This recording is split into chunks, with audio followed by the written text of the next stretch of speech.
Welcome back to our channel. পটলের একটি নিরামিষ রেসিপি তোমাদের সাথে আজকে শেয়ার করব। তার জন্য পটলটাকে আমরা উপরের যে স্কিনটা বলো ওটা আমরা একটু পরিষ্কার করে নেব। খুব হালকা হাতে ছুরির যে দিকটা দিয়ে কাটি সেটা না, ধার যে দিকটা আছে সেটা না, অপর দিক দিয়ে আমরা উপরের স্কিনটা আস্তে পরিষ্কার করে নেব।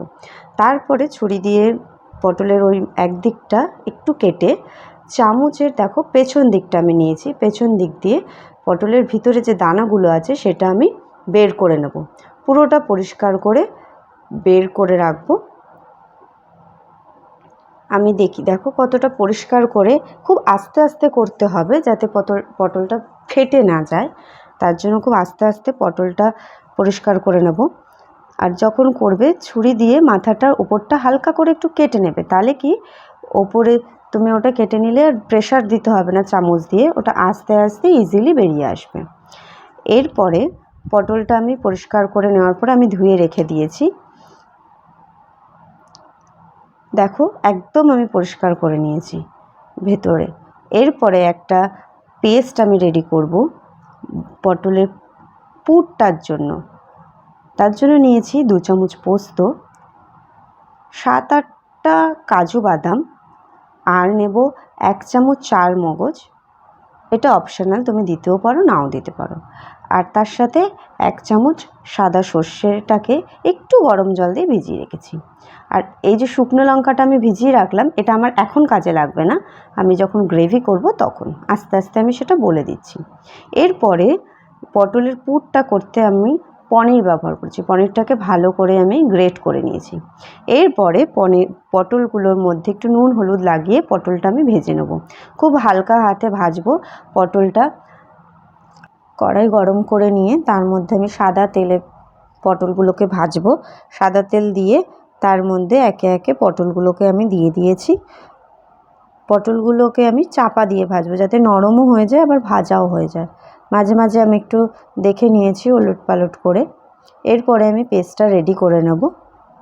পেস্টটা যেটা ভিজিয়ে রেখেছিলাম সেটা আমি এবার পেস্ট রেডি করে নিয়েছি। দেখো পুরো মিহি পেস্ট করেছি আমি।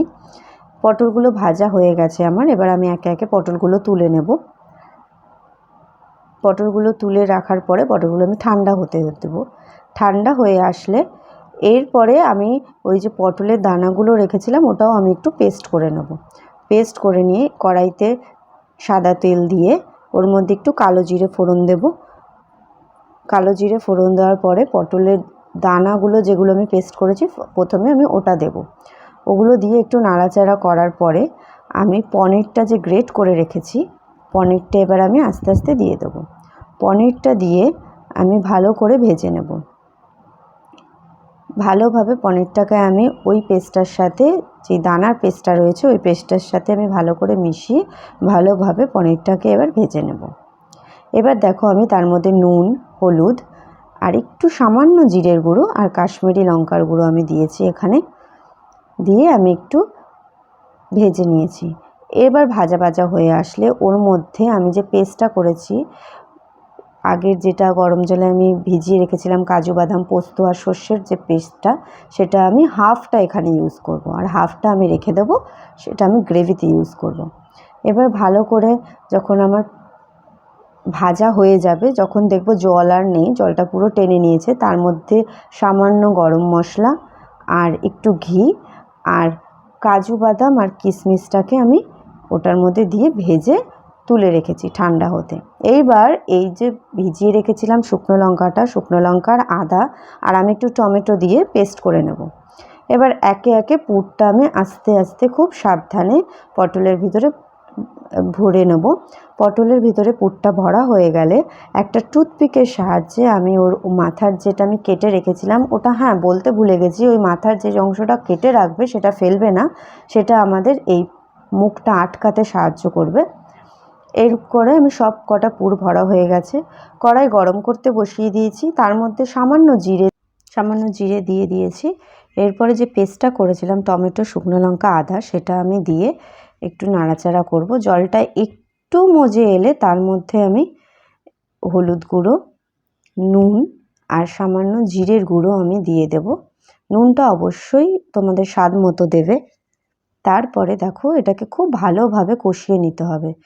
ভালোভাবে কষে আসলে এরপরে ওই যে পেস্টটা ছিল হাফটা, সেটা আমি এবার দিয়ে ভালো করে কষাবো। খুব ভালোভাবে কষিয়ে নেবে।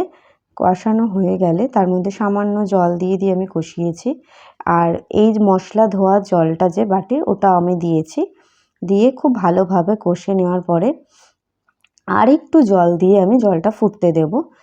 এবার জলটা ফুটে গেলে মানে তারপরে আমি ওই পটলের পুর ভরা যেগুলো রয়েছে ওগুলো আমি দিয়ে দেবো।